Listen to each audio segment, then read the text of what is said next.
नमस्कार, स्वागत है आप सभी का गणेश एस्ट्रो हेल्प में। और आज का जो हमारा विषय है वो है विदेश में शिक्षा, मतलब बाहर पढ़ने, अब्रॉड जाना पढ़ने के लिए, और उसके क्या योगा हो सकते हैं उसके बारे में मेन विषय है। तो जब भी विदेश की बात आती है तो शिक्षा के विषय में बात करने से पहले हमें लग्न भी देखना होगा कि लग्न कहाँ पर है, लग्न का स्वामी।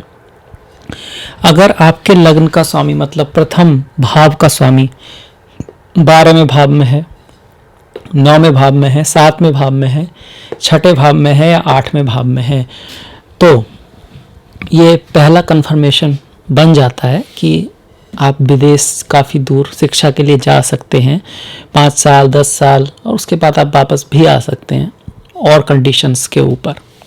पर सिर्फ पढ़ाई के लिए भी ये ज़रूरी है देखना।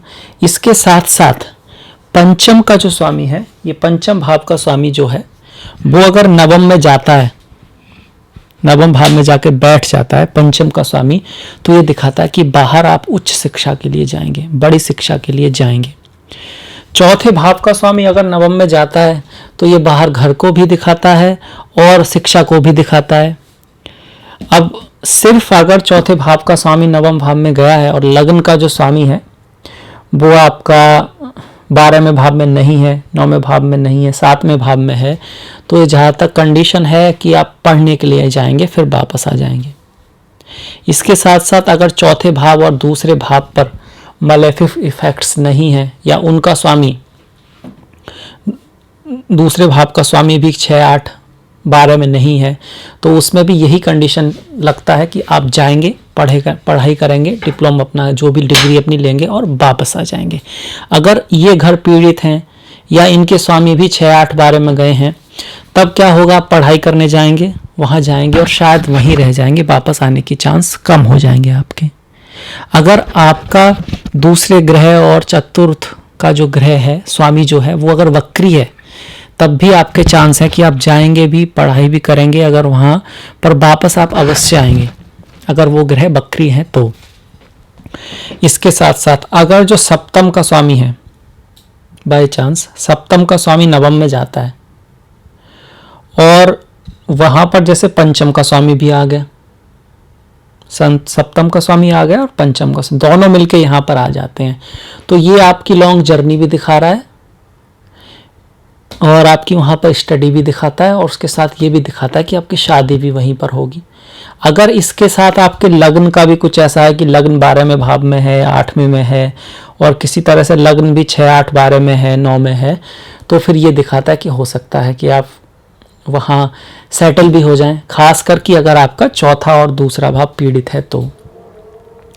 इसके साथ साथ चंद्रमा अगर आपका पीड़ित है, राहु है पहले भाव में, दूसरे भाव में, 5वें भाव में, 9वें भाव में, तब भी चांस बनता है बाहर जाने का, बाहर से एजुकेशन प्राप्त करने का। और हायर एजुकेशन के लिए हम 9वें भाव को देखते हैं।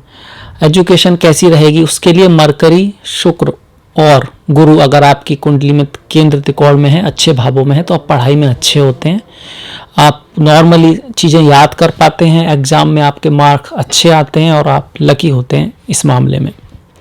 इसके साथ साथ पंचम भाव पर अगर शनि की दृष्टि है, मंगल की दृष्टि है, तो टेक्निकल एजुकेशन होती है, इंजीनियरिंग हो गई, फिजिक्स हो गया, मैथमेटिक्स हो गया, इस चीज़ से जुड़ी हुई होती है। अगर शुक्र का इफेक्ट है तो फिर होटल इंडस्ट्री, आर्ट, चित्रकारी, इन सब चीज़ों में रुचि होती है व्यक्ति की। अगर बुध का प्रभाव है तो सेल्स, मार्केटिंग, MBA, ये सब चीज़ें जो होती हैं उसमें आता है। सूर्य politics, government jobs, service sector, ये सब चीज़ें सूर्य से आती हैं। और डॉक्टर्स हो गए आपके, और सर्जन, अगर मार्स भी अच्छा है तो बहुत अच्छे सर्जन बन सकते हैं। अगर गुरु अच्छे हैं सूर्य के साथ तो एंड्रोक्रोनोलॉजिस्ट, इस तरह के हार्मोन्स की जो, शुक्र अच्छे हैं और सूर्य भी अच्छे हैं तो ब्यूटी ब्यूटी पार्लर नहीं कहेंगे इसको, आप कह सकते हैं जो डॉक्टर होते हैं, प्लास्टिक सर्जन आप उसमें आ सकता है बच्चा। तो इस तरह से एक आइडिया हो जाता है कि बच्चे को कौन सी लाइन में उसके लिए अच्छी रहेगी, कौन सी लाइन सही रहेगी। तो ये एक आइडिया मिलता है हमको, और ये दिशा भी मिलती है कि फॉरेन में रहेगी या नहीं रहेगी, तो फॉरेन भेजा जाए या नहीं भेजा जाए। इसके साथ साथ अगर आपके पंचम का स्वामी जो है या तो दूसरे भाव में है या सप्तम भाव में है, नवम भाव का स्वामी अष्टम भाव में है, भले ही ग्रह अच्छे हों, तो उससे क्या होगा, शिक्षा तो मिलेगी और पूर्ण भी होगी, पर वो उस लाइन में काम नहीं करेगा, वो अपना काम कुछ और ही करेगा, कुछ और काम करेगा डिप्लोमा मिलने के बाद भी। और ऐसे बहुत सारे लोग हैं जिन्होंने शिक्षा कुछ और की, काम कोई और किया, बने कुछ और तीनों में ही अच्छे रहे, उसमें डरने वाली कोई बात नहीं है। ऐसा लगता है कि भाई कि कैसे होगा, पर हो जाता है। कितने सारे उदाहरण हमारे सामने हैं कि व्यक्तियों ने पढ़ाई कुछ और की, कुछ और किया, फिर कहीं कुछ और शुरू किया और खूब ऊपर गए। तो इसमें डरने की कोई बात नहीं है। अगर कुंडली अच्छी है तो कैसे ना कैसे करके चीज़ें अच्छाई की तरफ बढ़ती हैं, अच्छाई की तरफ बढ़ती हैं। तो ये था हमारा वीडियो विदेश में शिक्षा के लिए। अच्छा, इसमें यहाँ पे एक बात और भी है कि नवम भाव का संबंध किसी भी तरह से 12वें भाव से बनता है तो ये विदेश में उच्च शिक्षा को दिखाता है। पंचम भाव का संबंध अगर 12वें से बढ़ता है तो ये विदेश में एक कॉलेज लेवल की जो होती है शिक्षा को दिखाता है। नवम वाला पीएचडी लेवल की हायर एजुकेशन, जैसे कि आप सर्जन, एमबीबीएस या फिर एमबीए, हायर जो नॉलेज है उसको दिखाता है पीएचडी।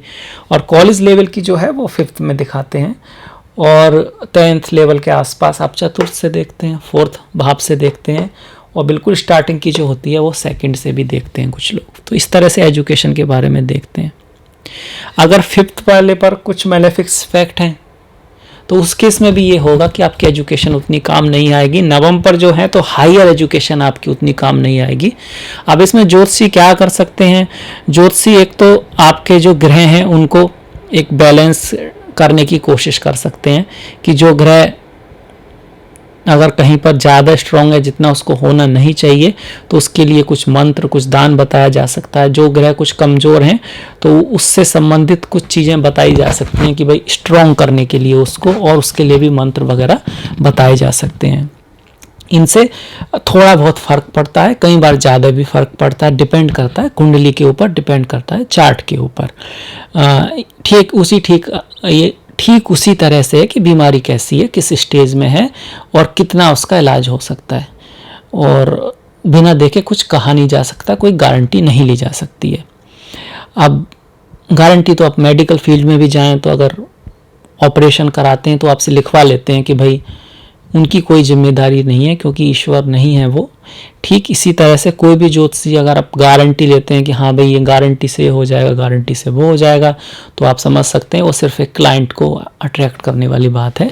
ऐसा कुछ होता नहीं है। ज्योतिषी भी इंसान है, उनके हाथ में सब कुछ नहीं होता है, पर कुछ राय दी जा सकती है। कुछ राव को अगर आप व्यक्ति मानता है, उनको पालन करता है, तो जीवन में कुछ ना कुछ सुधार अवश्य लाया जा सकता है। इस बात में कोई संशय नहीं है, इस बात में कोई शक नहीं है। पर उनको मानना, पालन करना, निष्ठा से करना और सच्चे मन से करना, तो बहुत सारी बातें आप पर निर्भर रहती हैं, और बहुत सारी बातें ज्योतिषी पर भी निर्भर रहती हैं कि उसने क्या बताया, कितना सही बताया। खैर, हम इस वीडियो को समाप्त करते हैं। मुझे आशा है आपको कुछ समझ में आया होगा, कुछ आइडिया मिला होगा कि क्या आप विदेश जा सकते हैं उच्च शिक्षा के लिए, क्या आपकी शिक्षा आपके काम आएगी, या फिर आप सिर्फ शिक्षा के लिए जाएंगे तो रुकेंगे वहाँ पर या नहीं, या वापस आ जाएंगे। इस तरह की बातें थोड़ी थोड़ी समझ में आई होंगी। क्या पता आप थोड़ा सा शादी के बारे में भी बात की, उसके लिए अलग से वीडियो बनाएंगे कि फॉरेन से आपकी दुल्हन आएगी या दूल्हा आएगा, या क्या आपके जीवन में फॉरेन व्यक्ति से शादी होना लिखा है नहीं लिखा है। इसके लिए एक नेक्स्ट पार्ट बनाएंगे। पर ये एजुकेशन के मामले था। इसमें अगर कोई क्वेश्चन है आपका, सार्वभौमिक क्वेश्चन, अपनी कुंडली के बारे में नहीं, क्योंकि आपकी कुंडली देखने के लिए तो फिर मुझे अब सब कुछ देखना पड़ेगा, उसके नक्षत्र, yoga, Parashar astrology, Gemini astrology, आपकी दशा महादशा, तो मैं नहीं कर सकता इतना, क्योंकि बहुत सारे लोग पूछते हैं और टाइम नहीं होता है। और फिर आप समझ सकते हैं कि हर व्यक्ति को अपना जीवन यापन के लिए भी, उसके लिए भी कुछ करना होता है। पर अगर आपका कोई सार्वभौमिक प्रश्न है तो आप लिखिएगा। कोई बात आपको समझ में नहीं आती, आपने कोई योगा पढ़ा है जैसे कि सरस्वती योगा है जिसमें कि गुरु, बुध और शुक्र केंद्र त्रिकोण के उच्च में होते हैं। गुरु का उच्च में होना जरूरी है, केंद्र त्रिकोण या दूसरे भाव में होते हैं, जो एक बहुत अच्छा योगा है जैसे रविन्द्रनाथ टैगोर की में था। और भी कई तरह के योगा हैं जिनको जैसे कि पंचम का भाव में पंचम में हो और उस पर शुभ ग्रहों की दृष्टि भी हो तो छत्र योग बन जाता है। इस तरह से कुछ योग हैं। आपका कुछ और नई चीज़ें कुछ आपकी जानकारी में हो तो आप वो भी बता सकते हैं। शुक्र और बुध की युति अगर केंद्र त्रिकोण में होती है तब भी बाहर ले जाती है। कई बार फॉरेन के लिए व्यक्ति जाता है यात्रा पर और अक्सर उच्च शिक्षा के चक्कर में जाता है, उच्च शिक्षा के लिए जाता है और उसकी शायद वहाँ पर शादी भी हो जाती है, ऐसा होता है। तो इस तरह के कई योग हमारे क्लासिक्स में लिए गए हैं। मैंने उनमें से बहुत थोड़ा सा बताया है क्योंकि ज़्यादा बताने से भी मतलब नहीं है, क्योंकि आपको तो पूरा फिर भी नहीं बता पाएंगे, तो उतना ही बताया थोड़ा सा जो आप उसका यूज कर पाएँ। अगर उसमें कुछ आपका क्वेश्चन है इसे लेके तो आप पूछ सकते हैं। अगर आपको अच्छा लगा, पसंद आया, कुछ हेल्प हुई आपकी तो लाइक कीजिए, शेयर कीजिए, घंटी वाला जो बटन है उसे दबाना मत भूलिए। मैंने डिस्क्रिप्शन में अपना फेसबुक का, इंस्टाग्राम का लिंक दिया हुआ है, तो आप उसको फॉलो कर सकते हैं, लाइक कर सकते हैं। इसी के साथ मिलेंगे नेक्स्ट वीडियो में, तब तक के लिए नमस्कार।